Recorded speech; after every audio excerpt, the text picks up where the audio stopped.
L'homme vient au monde de façon peu digne, indépendante non seulement de sa propre volonté, mais souvent même de celle des auteurs responsables. Ainsi, la naissance est-elle une leçon de choses, la première mais non la moins magistrale.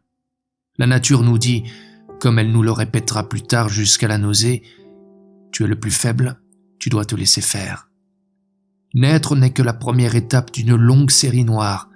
On commence en se laissant enfanter, puis on se fait nourrir, instruire, éduquer, et l'on devient ainsi, petit à petit, la proie des hommes, des femmes et des événements.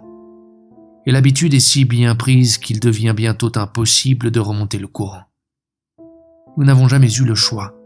Comme on nous a embarqués dans la vie sans nous consulter, ainsi notre voie a-t-elle été tracée d'avance, point par point, et nous sommes depuis notre naissance en service commandé. J'envie tous ceux à qui il a été concédé de choisir eux-mêmes, ou d'avoir le sentiment de choisir leur voie, bonne ou mauvaise, heureuse ou raboteuse, honorable ou infâme.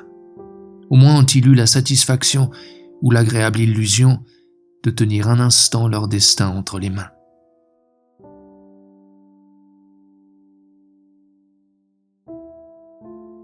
Il est triste de voir ceux à qui il appartenait, en vertu de leurs attributions immémoriales, de mettre un sens dans le mouvement et de l'ordre dans le chaos, éprouver joie et fierté à tourner encore plus vite en rond que les chevaux de bois de la société contemporaine.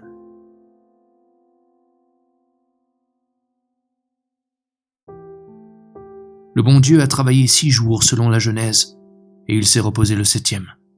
Mais qu'a-t-il fait depuis lors? S'est-il désintéressé de sa création? A-t-il laissé le monde aller à volo? Le soleil est sans doute une belle invention, bien que des critiques sévères y aient découvert des taches.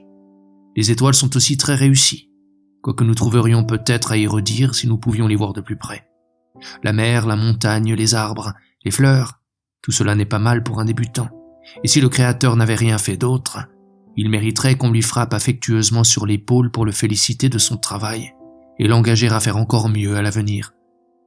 Mais de nombreux animaux et surtout l'homme, hélas, sont de misérables avortons.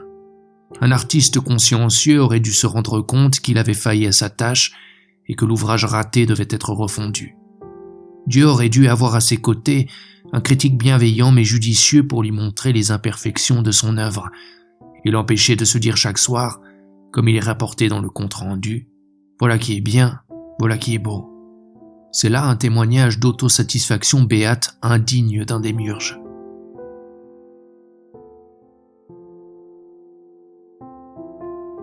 Le bien-être franchement pathologique où se complaît depuis 30 ans la société occidentale et où rêve de se vautrer le reste du monde en attendant d'en avoir fini avec une misère qui a encore de beaux jours devant elle, n'a pas été acheté sans contrepartie.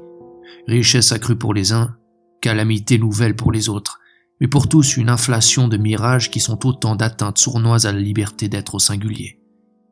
Nous sommes encore trop au milieu du bouleversement pour en pouvoir prédire l'issue, mais il semble évident que l'homme nouveau qui est en train de naître au milieu des guerres, du chaos politique et économique, et de cette violence quotidienne qui fascine les enfants des riches comme ceux des pauvres, sera plus fort, plus dur, moins sensible aux humbles choses patinées par l'usage et le temps.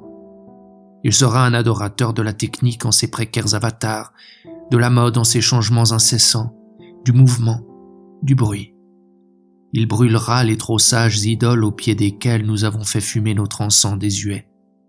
Il prendra en tout le contre-pied de nos vieux rêves, et la seule concession qu'il voudra bien nous accorder, si les places ne sont pas trop chères, sera une concession à perpétuité.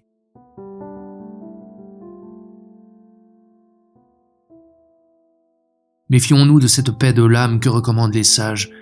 Elle ne sert qu'à meubler le pauvre intérieur de ceux qui ont choisi, pour limiter les risques d'échec, de manquer délibérément leur vie.